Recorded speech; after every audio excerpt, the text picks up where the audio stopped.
See you sucker soup on a hot summer day. Coffee comes back in a nerve-wracking way.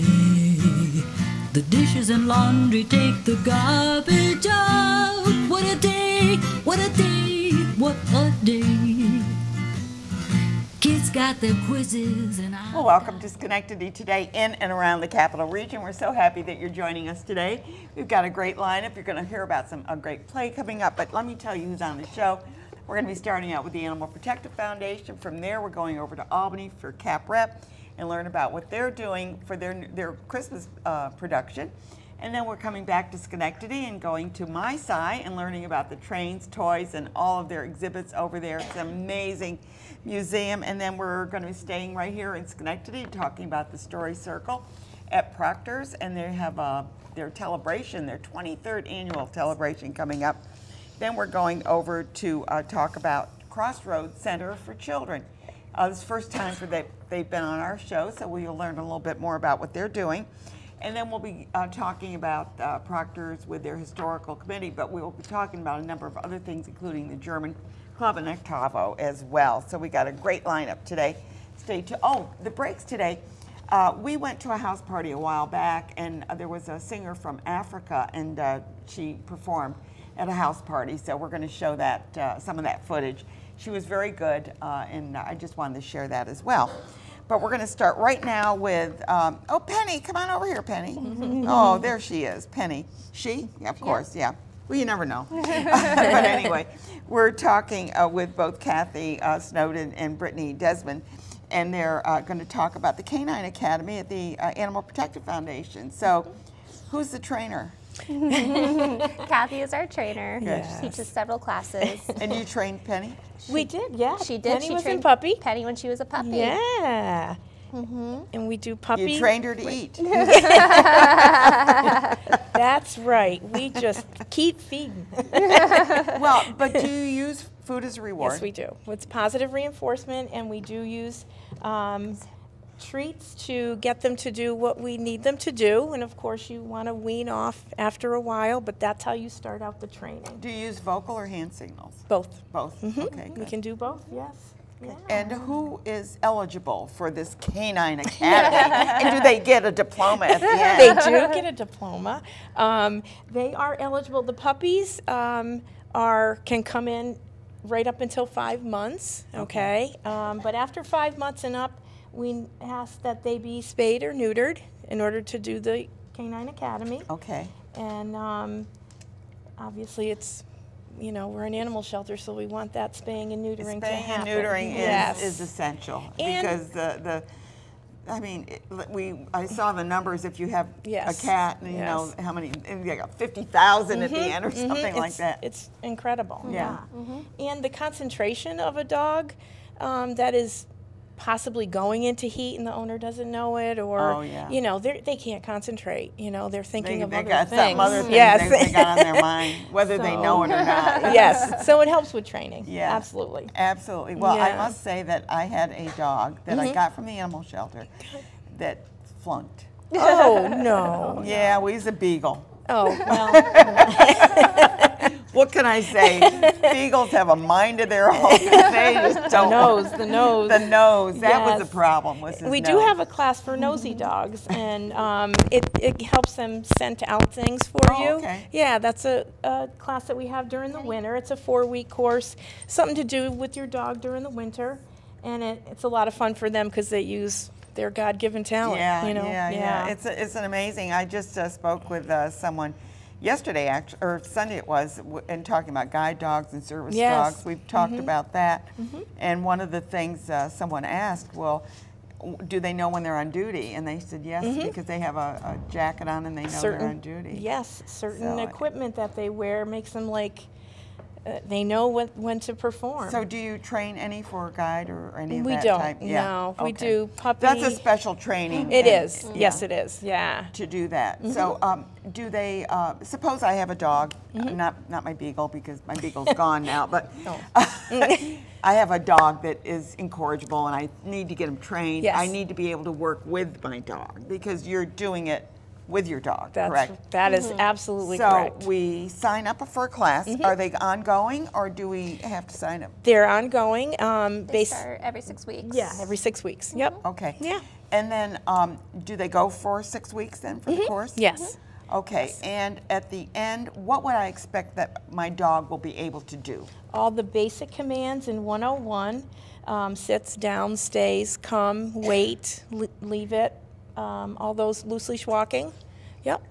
And is it good to just have like one word, like drop, or if you Yeah, want the him to drop commands what he's should got? be very simple and always, always consistent. And you repeat it and be very consistent, you'll get a good final cue. Because your dog, you want your dog to be welcome That's right. wherever you go. They're not going. Now, can you bring your dog everywhere? Pretty much, yeah. Yeah. I mean, other than places where you're not allowed to bring Exactly. dogs, like a grocery store maybe or something like that. But because it's well behaved, Yeah. it would be more welcome. Yep. And what do we do about jumping dogs? I mean, Jumping dogs. not just performing dogs. I'm talking about Right, the ones that right. Yeah. That when you open the door, Yeah. they start jumping. They and get stuff. so excited. They do. So you for me. just give them an alternative behavior, which would be sit, stay. But there's a lot of repetition and consistency to that. Yeah. Okay. In order to, they can learn how to sit, stay as well as they can learn how to jump. So you got to give them a sit, stay, and that'll eliminate that jumping. Yeah, and because not everybody wants to be jumped on, Correct. And I mean, I don't, it usually doesn't bother me at all. But on the other hand, there are people that are frightened by a dog coming up Absolutely. and jumping at this dog. Yes. But this dog is very good, and yeah, it's She just is a good sweet. girl. So is there a charge for the classes? There is. It's a 6-week course. It's $110. Okay. All right. That's cheap to get your dog and just yes. to do what you want him to do. Yeah. Yes. And half of the fee goes right back to the shelter to support the animals in our Yes. care. Yeah, so that you are, and now you also have a spay and neuter clinic as Yes. well. Yes, we do. Yeah, and tell me about that. Oh. Can anybody get their dogs? Anybody, and doesn't have to live in Schenectady County. Anybody can come. Oh, there is a travel distance that we hope that you'll Sure. abide by. Yeah.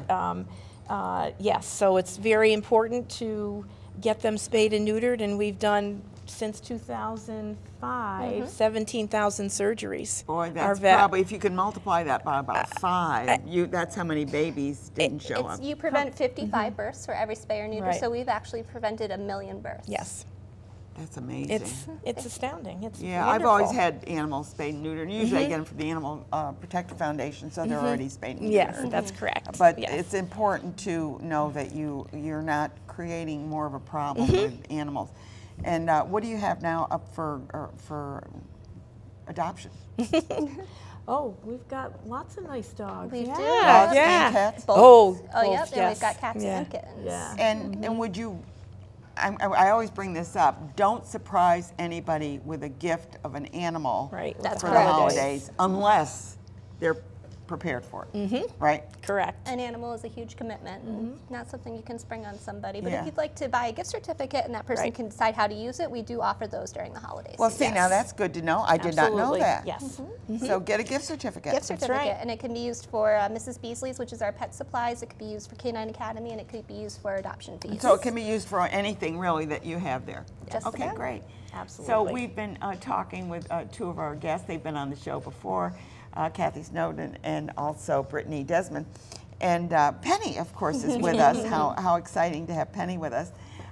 And now this dog is not up for adoption, but it's a reminder that they do have dogs for adoption. Whether they be pit bulls or they're just plain old mutts or whatever they are, they're available for adoption. Stop by and try not to surprise anybody with an animal. I always felt bad when I hear people say, I want to surprise her. No, Yeah, no, don't do that. don't do that. Oh. So anyway, thank you both for being here, and I Thank want to you wish for you having both a very us. happy Thanksgiving Same as to well. you, Ann. We're going to take another quick break. When we come back, we're going to Pemberley. Where's Pemberley? Not quite sure, but Miss Bennett's there, so we'll find out. Stay tuned.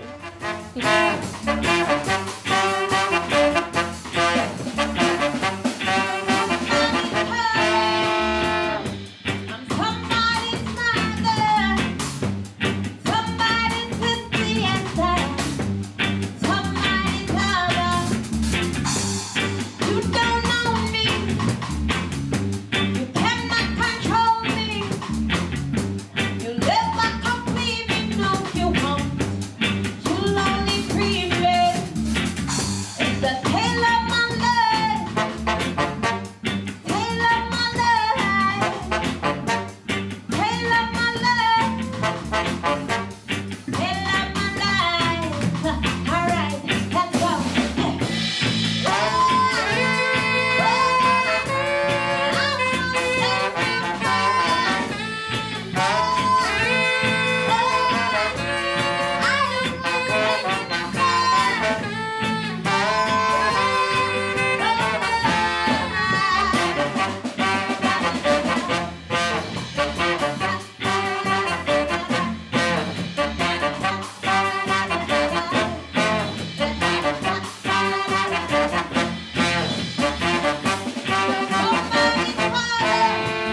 back again, and Miss Bennett, Christmas at Pemberley. And right next to me, of course, I have Maggie Mancinelli Cahill, and with her, she's brought two of the actors, and Ellen's been on the show before, so that's Ellen Cribbs over there. And then we have Connie Constanza. Is that right? Good. And tell us about the play. This is a Jane Austen thingy. Well, it is a Jane Austen thingy. I think that's very good of you to know it's a Jane Austen thingy. Yeah, this isn't a. It wasn't written by Jane Austen. No, it That's wasn't. why I say it's a thingy. I like that. It's an imagined sequel to Pride and Prejudice. Okay. And you don't have to know Pride and Prejudice at all, because the two playwrights are wonderful, and they've created a way that you really get to know all of the Bennett sisters in a brand new way, and especially the Miss Bennett character. Okay, that's Mary Bennett? Mary Bennett, very good, yeah.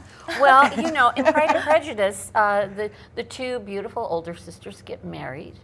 And one of them, Elizabeth Bennet, marries a very rich man who happens to be the proprietor of the Pemberley estate. That's Mr. Darcy, the heartthrob of all. Mr. Darcy's Pemberley is what we're looking at. And that's where it takes place. And Elizabeth Bennet has invited her whole family, including the middle sister, Mary Bennet, who is unmarried, to come to Pemberley to visit for the Christmas.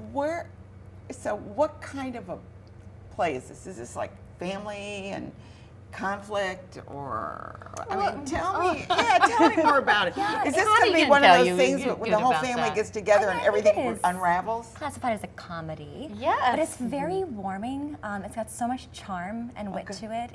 It's fun and funny for everyone. I mean, we're having a blast. Yeah. I think the audience will have a fun time too.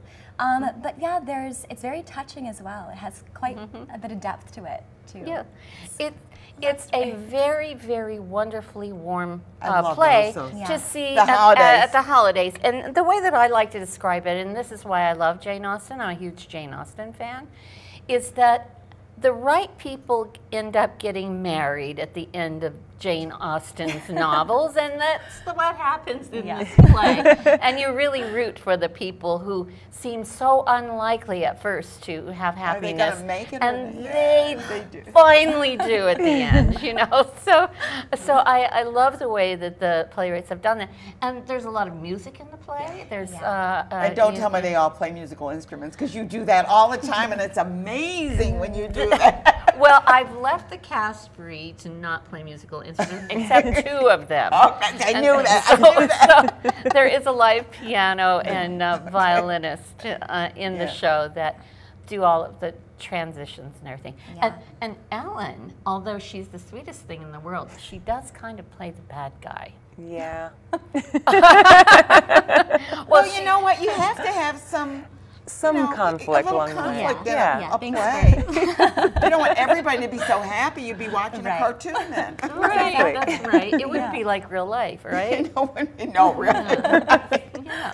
So is this good for the whole family? I mean, because I always want to know, is this, well, I think that if you're a Jane Austen fan, you are going to love it.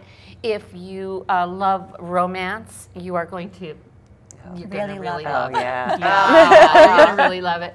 I think this would be great to bring a date to, and I think you can bring the whole family. Teenagers would enjoy it. Teenagers are, because they love Pride and Prejudice. I mean, the Keira Knightley, Matthew McFadden version of Pride and Prejudice, the movie, was a big hit with young people, and so there's a lot of young love in this. You know, I mean, and obviously very beautiful costuming, very beautiful set. You know, it's visually very appealing and attractive. And I heard about the floor. Oh yeah, it's beautiful. I heard about the floor on the set. The floor is beautiful. It's a faux I mean, we're going to just digress about the floor, but I heard it looks just like marble. It does. It's a faux marble floor that is absolutely gorgeous. See, I love sets. I love sets. It's one of Brian Prather's best sets, and it's really a beauty. Would you agree? Yeah. No, we're so excited. We're getting onto the stage this week. And you both have experience, of course, and I know that Ellen's been on the show before, and I guess I need to know a little bit about Connie. Tell me about your experiences. With Theater? Theater, yeah. I've been doing it for I know, a long I'm not going time. into any other of your experiences. She says she's been doing it for a long time, but look at that. I know. I've been doing it for ages. It's all relative, but no, she's a very experienced actress. No, I've been in New York for some time. I went to Point Park Conservatory where I got my BFA. Okay. And I've been mostly doing New York theater the last Great. several years. So you go on a lot of calls, right? Auditions and yeah. things. But that's good experience. Oh, it's great. Yeah, I've been very fortunate to have been involved with a lot of actual shows. So you have a passion for it, Not too. just auditioning. Just like Ellen. Ellen, you have some experience as well. Tell us a little bit about your experiences. Oh yeah, I'm from Chicago. So it was the past couple years. But I went to Ithaca, so it was kind of nice to head over back to New York. And I've been here for about a year and been involved with the local scene. And my first time with Cap Rep, which has been fantastic. Yeah, I know. Isn't it exciting though? I Yeah. love theater. I just absolutely love it. You know, it's such a way to, the performing arts, when you get, I remember the first, when I was a kid, my mother took me to a live production. Yeah. That was it. That ruined you for life. You were hooked. I could not believe that people were there. Well, you know, in truth, you've heard me say it a lot from in my curtain speeches. Taking a young person to the theater is one of the blessings that you can give to a person, because it opens the world of the arts to you. It helps you think, it helps you imagine. You know, life becomes possible in a book when sometimes you feel really down and you're feeling blue. And the same thing happens, you know, when you come to the theater. And in a play like this is like a book on stage. You know, the characters come to life. You know, they step right out of the world of Jane Austen. You know, people fall in love. It's got a Christmas tree on stage. Come on, what else do you want? We got it all. We got it all. We got it all. So I'm going to ask, when is this, so that they know how to plan their holidays? Oh, we go into previews November 23rd, and we run through December 23rd. December 23rd. Right up to that. Yeah. You know, what a great pre-Christmas gift. Oh yes, yeah. It would. I'm telling you, people will come and they will have a wonderful time. You will go out of this play smiling. You know, we need smiles. We need smiles. We need smiles. Lots of smiles.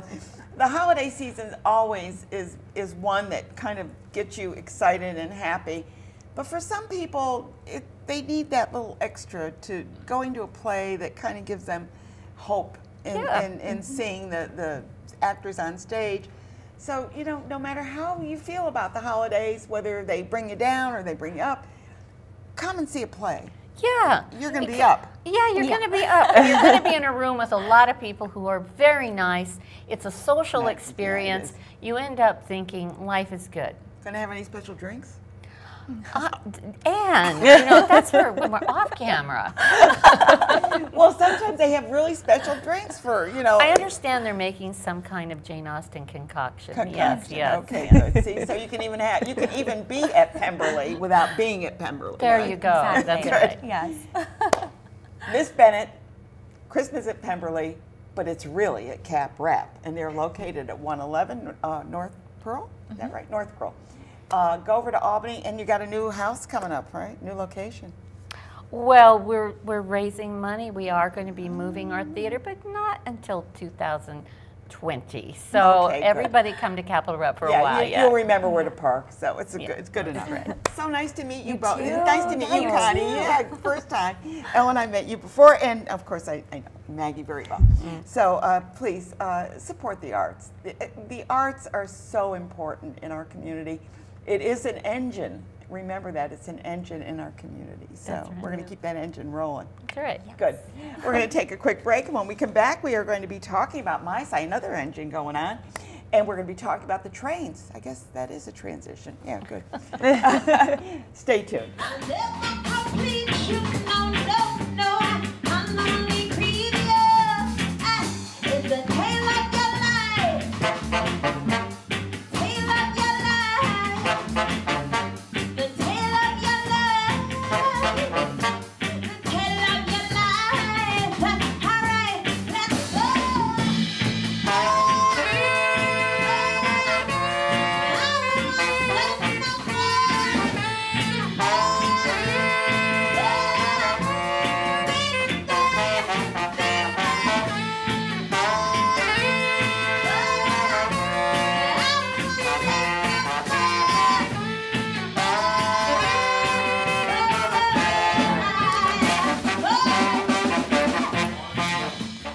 here we are back again, and I want to preface this this interview with telling our audience that we did a 1-hour special on My Side, which will be aired on December the 11th.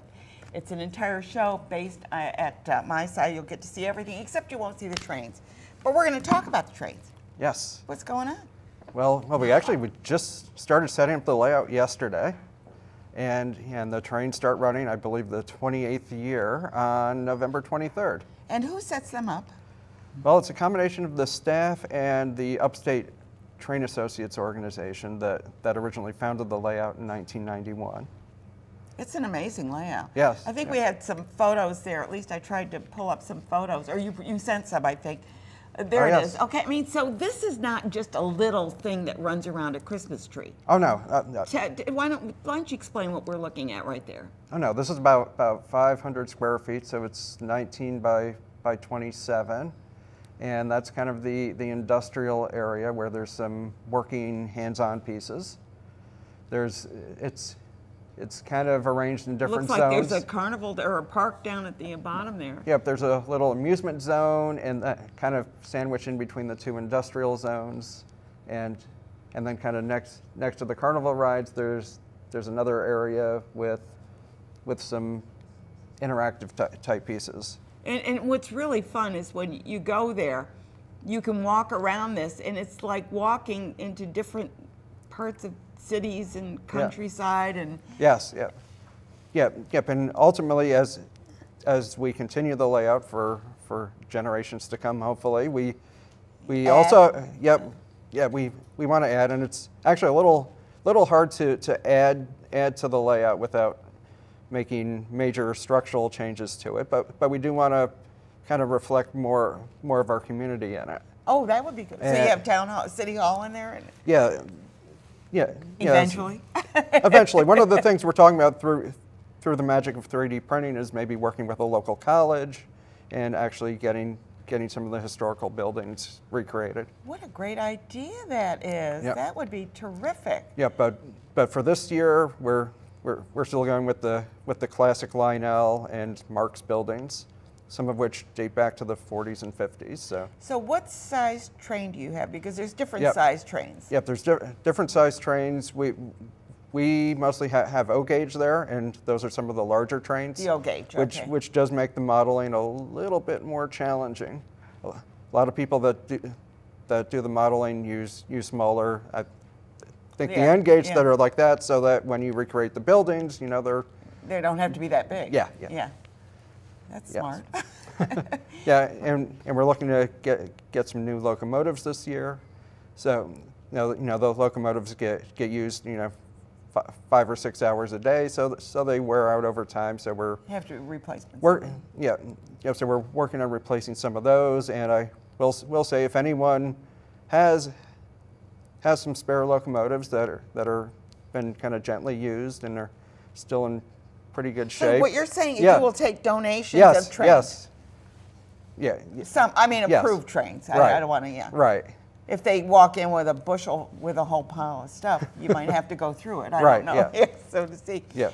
So when you talk about trains and engines, it kind of transitions into science, technology, engineering, and mathematics, because all of your trains have to operate, and there's physics behind it and everything else.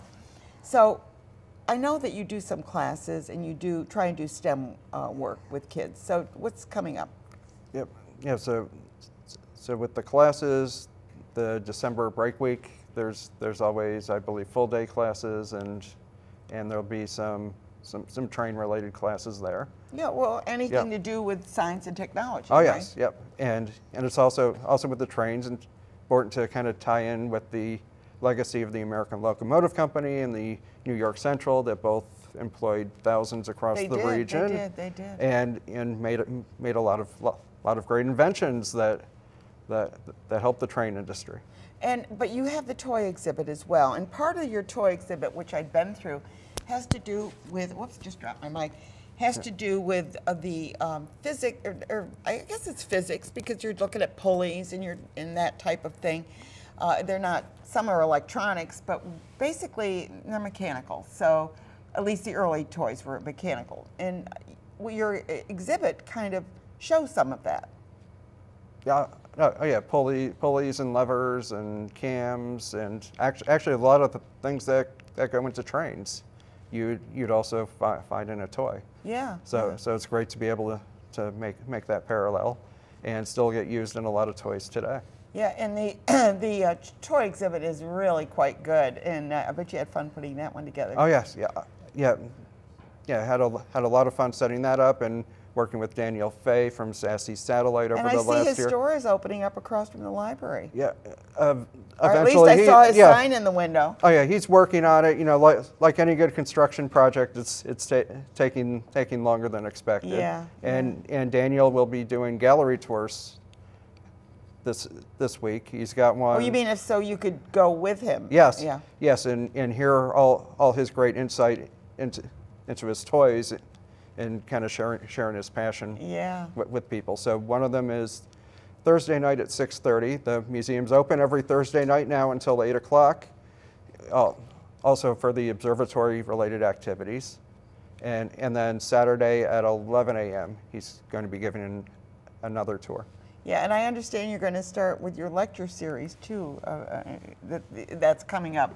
I don't know how soon, but you're going to be reinstating that as well. Yeah, but I believe, don't quote me on this, but maybe around December. The audience is listening. Okay, but maybe around December 6th, Daniel's going to kind of kick it off with a lecture, and then as we go forward with our 2019 exhibits, you know, that after Toys leaves in January, we're going to have Zoom into nanotechnology, a hands-on traveling exhibit. So we're hoping to get some of the nanoscientists to talk about that, and then since we had Penny on earlier, I will mention that our summer exhibit next year is going to be from wolf to woof. Woof to wolf. Yeah, wolf to woof. Yeah, wolf to woof.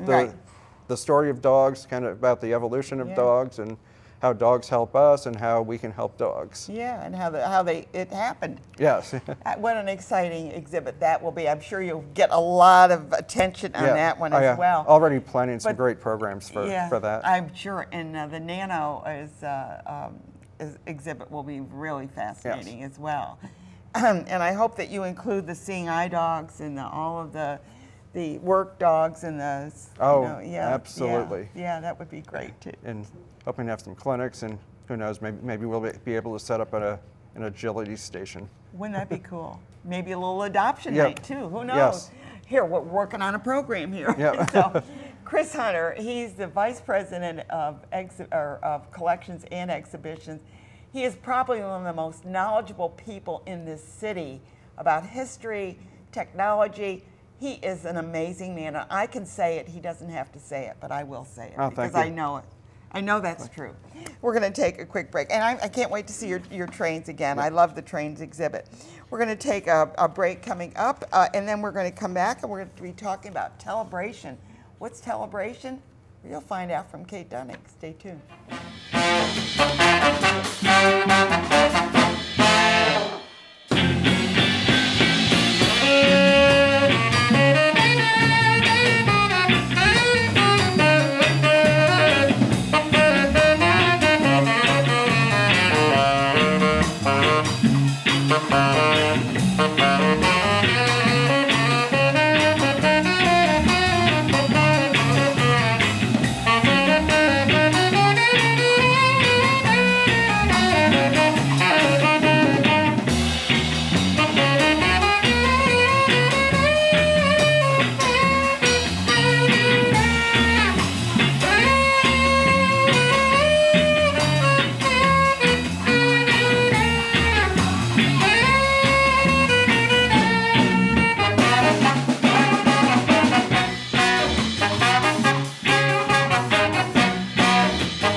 the birthday girl up here to help us do this medley. Now get ready for her.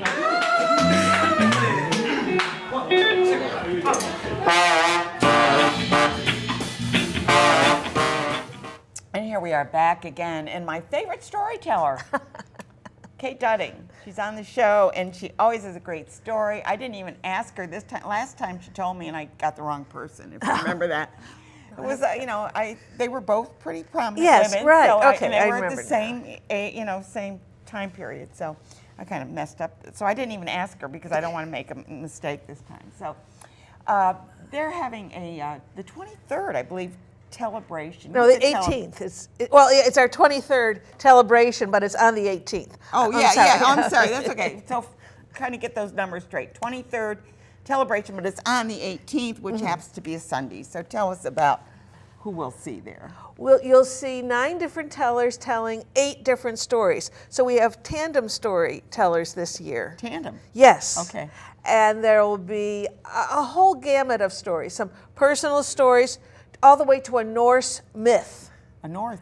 And then we'll be ending with a story Nancy Marie Payne created for this performance. Okay. A fictional story. And this is called Sparks. Sparks, yes. So every story will have something to do with sparks. Okay.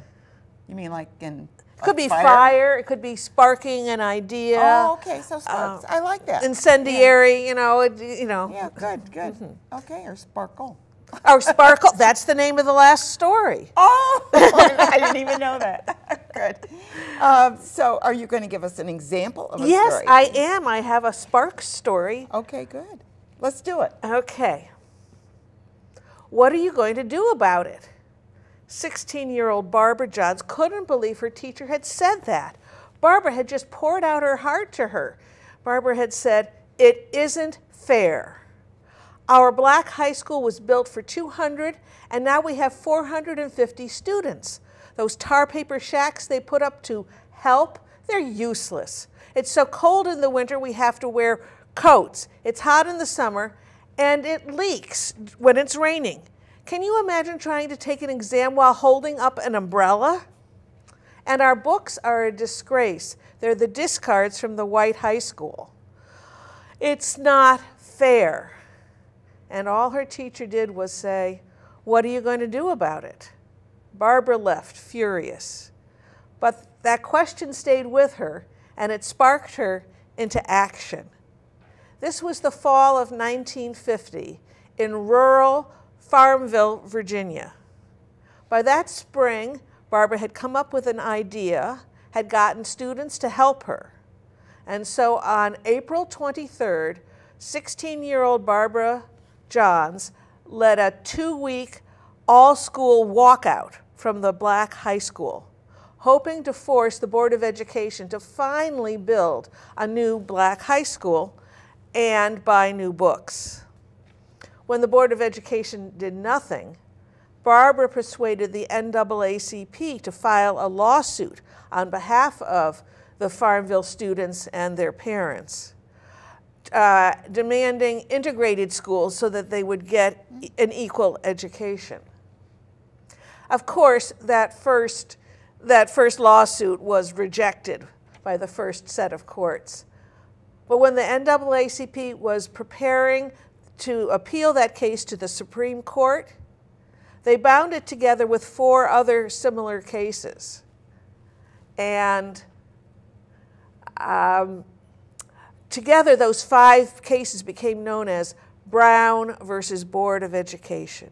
Yes, the actions of a 16-year-old is part of Brown versus Board of Education.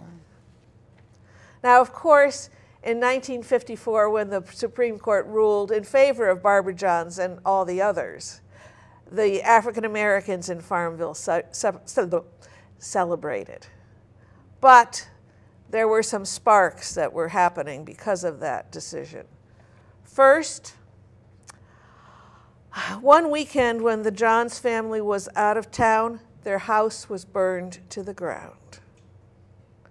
But a more happier result of a spark was 57 years later, a civil rights memorial was finally erected on the state capitol grounds in Richmond, commemorating Barbara Johns and all the courage that she and all the other students had exhibited.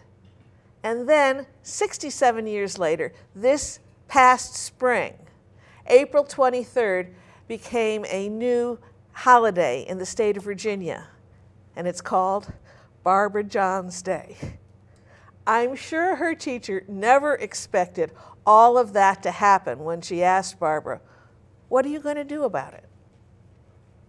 I love the story, but it's so illustrative of the fact that one person can make a change, sometimes with just a spark. So you never know. I had someone on the show, and it was the same kind of thing, that she was in a really horrible situation, and somebody just shot a question to her, and it changed her life. So it's important, when you get that feeling, just do it, right? Yes, follow your nose and your heart. Right, and she had a lot of, she created a committee, and she made sure that there were students from every grade level in the high school, and students from the town and from the outskirts, because it was a great big school district. As I said, it was a rural area. 16-year-old kid doing yes. this.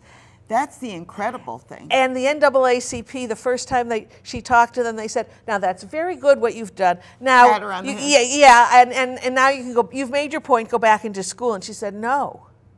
She said, "No, you've got to write a lawsuit for us." And they said, "Oh, well," she wanted separate but equal. And they said, "We don't do that anymore. No. When we get rulings for that, nothing happens. We're only doing for integrated schools." Yeah. And it makes sense. And so she convinced her committee that's what they should do. And then it went on from there. It's amazing. This was in 57, you said? No, this was in 50. 50, This was before Rosa Parks. Yeah, and okay. This was very early. Birmingham and all that. Yeah, this was very early on. Yeah, that's really, so you got to give her credit for that. You bet. So who are some of the storytellers? We have a couple of minutes here. Okay, and I have another event I just want to mention. Good. Fran Combsberger from Castleton, myself. I'll be telling a personal story about a spark that led to my storytelling career. Okay, good. Eileen Egan Mack and Claire Nolan are the tandem tellers. Then Elliot Nieves is from Ithaca. He comes all the way from Ithaca to join us. Barbara Palumbo is from Albany. I mentioned Nancy Marie Payne from Bern. Karen Pillsworth is the storyteller laureate from Kingston. She is our MC, has been for a number of years, and she will also be telling a personal story. And then Sandy Schumann is from Albany, and he'll be telling a story set in history. Yeah, this is... Well, it's set in history and it's personal, it's both. But the point is you bring in really great storytellers. Yes, we have a wealth of storytellers. Well, this is our 23rd. We have gotten a little better over the years. Well, that's right.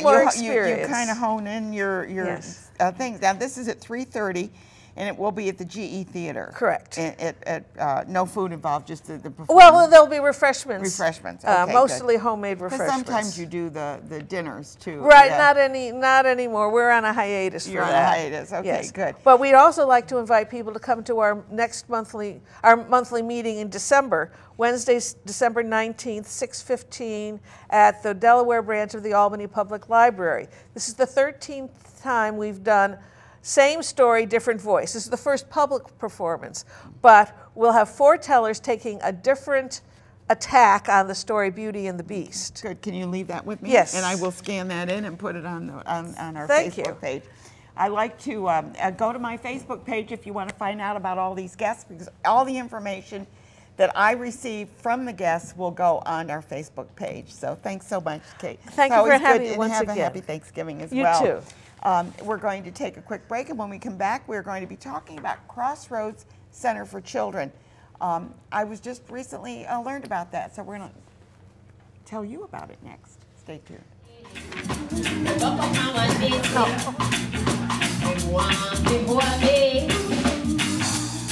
Don't you rush, not to find. You won't get away. If you slip, you will slide. And You're running that high. I come down, pop my neck. I stuck right in my hips, yeah, yeah, yeah. Whoa, DC, don't you take my darling. Whoa, DC, don't you touch my heartbeat. Whoa, DC, them dying to hunger, and I'm on a supply. Well, Crossroads Center for Children, there's one of their pamphlets there. They're booklets that I received. They're located in Schenectady, is their home office. Tell us a little bit about what you do. Who wants to speak first? I can. Okay. We started Crossroads in 1998, so we're coming up in mid-December will be That's our about 20th year. Yeah, 20th year. We started really as a school for kids with autism, a private school, so kids that really couldn't be served in their home school district. That's a large spectrum. Yeah, it is. Yep, and it's definitely, we have kids on all ends of that spectrum too. We have added since then, so now we serve kids with autism, other disabilities as well, but we use a strong behavioral approach, so it's applied behavior analysis is the philosophy of the school, and we have kids from preschool all the way up through 12 years old at the school. We're all at one location at one So center. is it a school itself? It is a school? Yes, so the kids are placed there. And so they would enroll their child in this school? Well, the districts, if they're special needs, the districts enroll their children in our program. So sometimes parents can go out and look at programs and see what's the best option for them. Sometimes it's a district, well, it's always a district decision ultimately. But okay, and what makes your school different? The philosophy of ABA is really what is different. There's very few programs, even across the state, that really use that philosophy. I was not familiar with this. I know that they mainstream. You know, the mainstream is all that. You know, you get an IEP for the kid, and you know, so I thought that kind of was the way it went. When I learned about yours, I thought, oh, that's really interesting. So it's kids that really can't be mainstream that come to us. So kids that have usually a lot of significant behaviors. The sound issues. It could be, many reasons why they might not, the district might not be able to meet their needs, and so then they place them with us. Now our preschool is a little bit different. Our preschool is integrated, so there are kids there without disabilities that come, their parents place them, they just come in for you know, nursery school, preschool education, which is nice. So then we've got a mix in the classrooms, and those are a little bit different. Those kids are a lot of kids who are just learning how to talk. So hopefully we get them jump started, and our goal is then to get them to schools where they can be mainstreamed. Down the road. And what is your? I'm doing resource development for the school now. I was a teacher there, and I just have to say that when I started, there were about 50 kids in the program. There's now, it will go up to probably over 120 by the end of the school year. Well, the amazing thing is why are we seeing so many kids with autism? And more kids are coming in to us that can't be served in their district, so we're really helping out districts from all over the region. We have kids that come for 2.5 hours away because they might have a great special ed program, but they might not be able to service those children. They might not have an appropriate program for them, and that's how, what Kelly was saying, 20 years ago they started the school because they had 5 kids that were making great progress with applied behavior analysis, but they did not have a program for them in their school district that would fit their needs, and so they were not going to make progress. So they had to go and work with the state to get a classroom open. That classroom grew and grew, and when we had our flood back about 10 years ago or so, back in Glenville where they first opened, the school had you know, grown in size and in scope, but taking on school-age kids, taking on you know, typically developing preschool kids, but there was about 50, and when that flood came and we had to move, we were in a church for 2 years. We almost had to close our doors. Oh, no. But thank goodness for the Good Shepherd Lutheran Church in Burnt Hills. They gave us space it's on Route 50 for 2 years so that we did not have to shut our doors. When we moved to Rotterdam, we've just been growing, and it's, you know, just adding on new classrooms all the time. How do you get your funding? Well, the kids that have come to us There's a tuition, the tuition, the state sets the tuition. So That's for our kids that are in a school age program and a preschool program, and then parents for the nursery school kids pay privately. Yeah.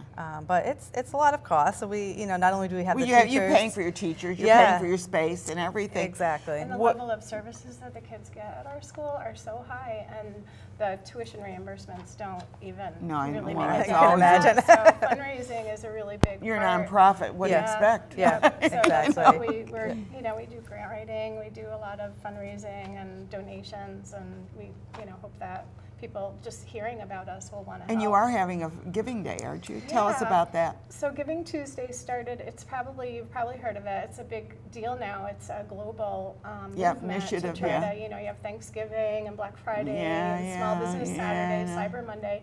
So they added on Giving Tuesday. It's I think it's its 7th or 8th year now. I'm not quite sure. I don't know but for us, we started out just doing jars around the community, trying to get our message out a little bit. Yeah.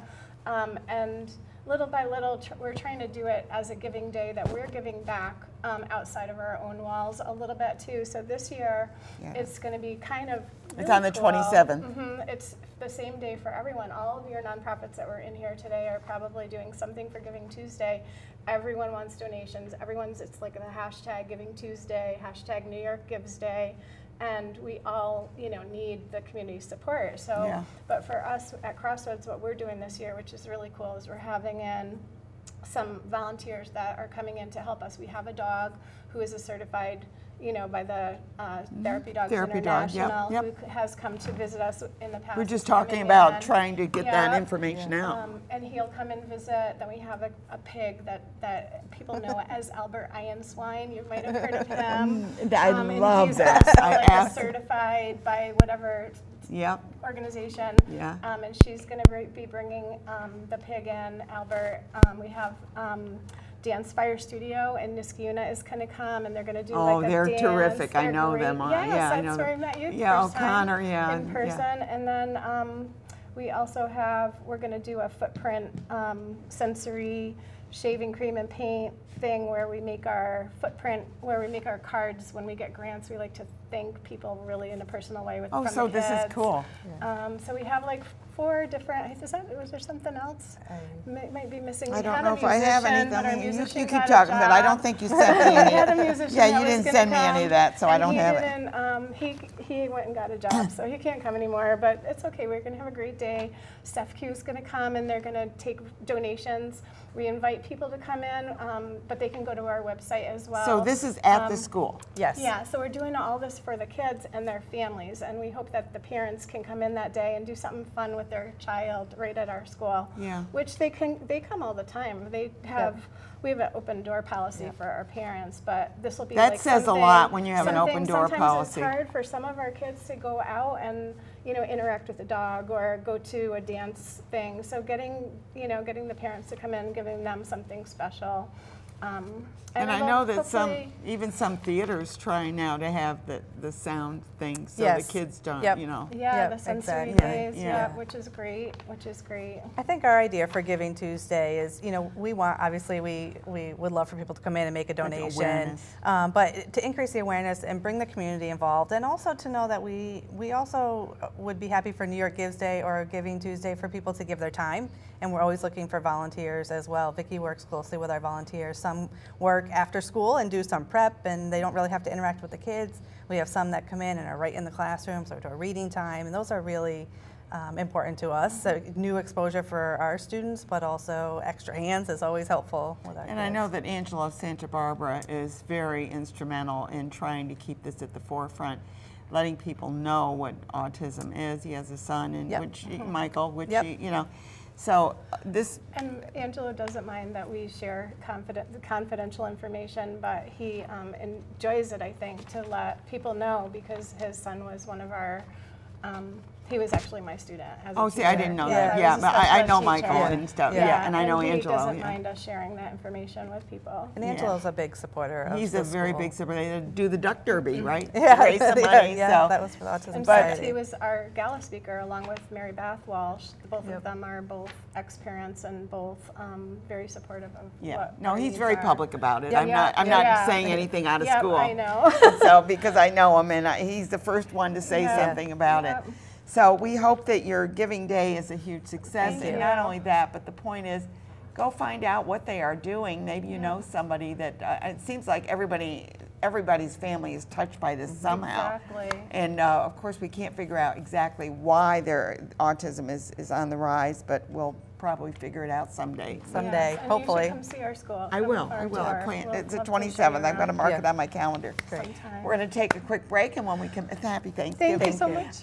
And when we come back, we are going to be talking about lots of stuff because Jan has so much to talk about, whether it's Octavo or Proctor's, or we're talking about the German Club. She's got lots to talk about, so stay tuned. Great. Hey, so give me a pasta. I'm a big one for pasta. Just let me pass through, and Jah will bless you.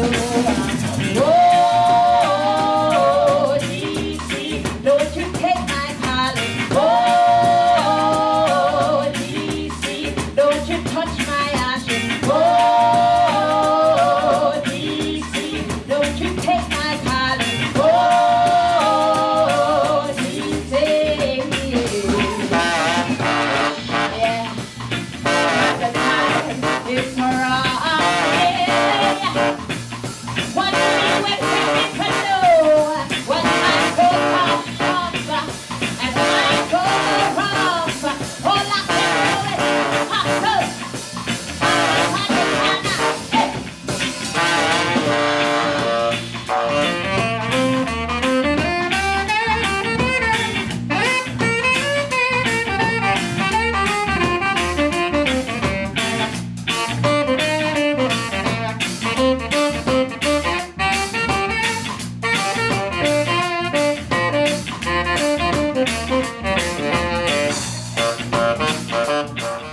That was at a house party in up near Saratoga. But right now we're talking about what? You know, kind of traditions. You know, I will talk about what Proctor's is doing for children, and that of course ties into what you were talking about with Maggie at Cap Rep and stuff. And then I was thinking, I had attended a couple events and will attend a couple events that are traditions that people keep going. And so the first one I wanted to talk about. It's a stable thing. It's always going to be there, we hope. Yes, and well, it's a stable thing, and it's always there if people support them. Yeah, exactly. That's why I say we hope. You know, the theme that ran through most everything today is that these activities only happen and continue with community support. That's right. And Octavo Singers is a group that has had community support for over 80 years now. And I think it'll be around a while. I think so too. And one of the traditions that has happened every year, of course, is the Messiah, which will be December 2nd, 3 p.m., Union College. Okay. Is that in the chapel? It is in the chapel, and you can go to octavos.com and get information. But one of the wonderful things, not only does this create Christmas for so many people, although it's a little early this year, I like it better. Oh, it doesn't make any difference. Yeah, it is the Messiah. It sets the mood for Christmas. Within our chorus, and it's a large chorus, it's 100 people, and we sing with the orchestra and 4 professional soloists, but we have a dad and a daughter singing. We've got a mom and her son singing. Oh my gosh. We've got a mom and a daughter singing. And these and all the kids. It's a tradition, a family tradition. A family tradition, just as our 2 kids sang in Octavos for years, and Octavos had a choir for children to build up and bring it forth, you know? And again, the same way Maggie said, bring them to the theater, expose them, and then they can see the various aspects of theater or music and find something that reaches them. And again, we'll talk more about that in a minute. Now, the other tradition, my husband's family is German, and there was an article in the Times Union on Sunday talking about that Germans, after your English, were the largest immigrant group. Yeah. Now, after World War I and II, you know, they assimilated because of the political situation at that time. But we still have a German club in our area, and it's on 32 Cherry Street, just off of Fuller Road. And every Friday night we have a dinner and some music, and once a month they have a big event. Well, in December, it's going to be, of course, December 9th, it's going to be the Christmas party. And talk about traditions. They bring in Santa Claus and the elves and give out presents Santa to all. Claus was German, wasn't it? Well, Kris Kringle. yeah, Kris Kringle, and you've got St. Nicholas, and it brings all those traditions together. But, I mean, I'm not German, I'm French and English. But you'll expect, the German. I mean, how much fun to sit around, I happen to like a good beer once in a while, and dance, and just be with a group of people and carry on those traditions. Besides, you know, Wurst and good sauerkraut, good stuff. Well, the important thing is what you bring out when you mention traditions. I really enjoy the traditions of other cultures. Yes. I really do enjoy it, whether it's the Irish or the Polish or the German, the Italians, of course, because I am Italian. Yes. In the Hispanics, I mean, you know, there's just so much out there. And you know what? It enriches your life when you learn about other cultures. Yes. And you find out how much alike you are. And you are, and you know, my husband and I have been lucky enough to go travel, and we go overseas every year, and that is exactly right. What do people need? They still need, you know, food, clothing, and shelter. Family. And family, and support, and they're interested in art and music. It may be different, like what we were listening to, but and now you hear in music fusion. So what are they doing? They're taking a bit of this, a bit of that, a bit of that, a little throw it reggae together. Here, a little this, absolutely, and putting it together, absolutely. And those influences, even again, going back to the Jane Austen plays, which have been taken and created something new from that CAPREP's going to be doing. So bringing all of that tradition and the skills that you need to bring it forward is something that Proctor's does. And Proctor's has... We have, I think, some of the flyers up on the screen here. Classroom events, because, and this is true in some of the different theaters, that they have, not only during the summer, but during the year and the vacations, opportunities for students to come in. Both of us have been in theater productions, and you have your actors, which is one. That's not all of it. That's not it. You have to have a costumer and makeup people, especially in some shows. Choreography, set design, the lighting, the set design, sound. All of that comes together, and all of those are skills that can be learned. And especially if you are a young person, especially if you feel you're a little shy, acting classes are wonderful because it gives you a chance to learn public speaking, looking someone in the eye when you're talking to them, projecting your voice, and also speaking in a way that is meaningful, that someone will listen to you and understand your message. Well, and I have a message. I have a quick message to give because I need to tell who's coming on next week. And next week's show, we're going to be talking about A Christmas Carol. We're going to be talking about the Armenians and their bazaar. That's we're going to talk about holiday lights. We're going to be talking about TED Talks. And also the tax. Oh, forget the taxes.